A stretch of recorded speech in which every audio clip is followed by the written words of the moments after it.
তো বন্ধুরা, কেমন আছো তোমরা সবাই? আশা করছি তোমরা সবাই খুব ভালো আছো, আর আমিও ভালো আছি। তো সকাল সকাল কিন্তু আমি বেরিয়ে পড়লাম অফিস যাওয়ার জন্য।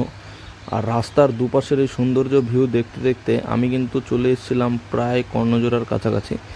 তো কর্ণজোড়া ক্রস করে বগুড়াম মোড় ক্রস করে কিন্তু উদয়পুর, তারপরেই কিন্তু চণ্ডীতলা, যেটা আমাদের অফিস। আর এটাই হলো কর্ণজোড়া পার্ক, যেটা ছেড়ে আসলাম। আর এটা বগুড়াম মোড় ক্রস করে এখন আমি সামনের দিকে যাচ্ছি। আর যেতে যেতে কিন্তু আমি অফিসে পৌঁছে গেলাম।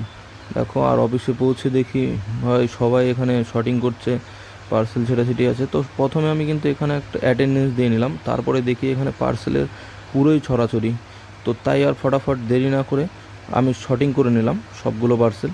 তো শটিং করার পর কিন্তু আমি আমি বেরিয়ে পড়লাম রুটে।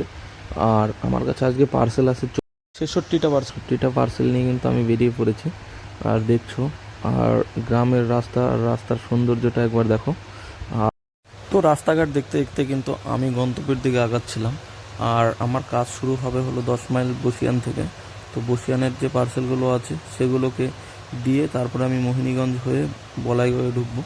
তো এখন আছি আমি বলাইগাঁও মিশনের দিকে। আর মিশনের এখানে দুটো পার্সেল আছে, দিয়ে ভগতগাঁও হয়ে বাজবেঙ্গল যাব। তো ওইদিকে টোটাল কাজ সব কমপ্লিট করে এসে আমি কিন্তু পৌঁছে গেছিলাম এসবি স্কুল অফ নার্সিংয়ে। তো এসবি স্কুল অফ নার্সিংয়ে কিন্তু পার ডেই পার্সেল থাকে। আর চলো, আজকের মতো তো আমার কাজ শেষ। আর আমি পার্সেল নিয়েছিলাম 66টার মধ্যে হলো আমার 54টা 55টা সাকসেসফুল হয়ে গেছে। চলো, টাটা।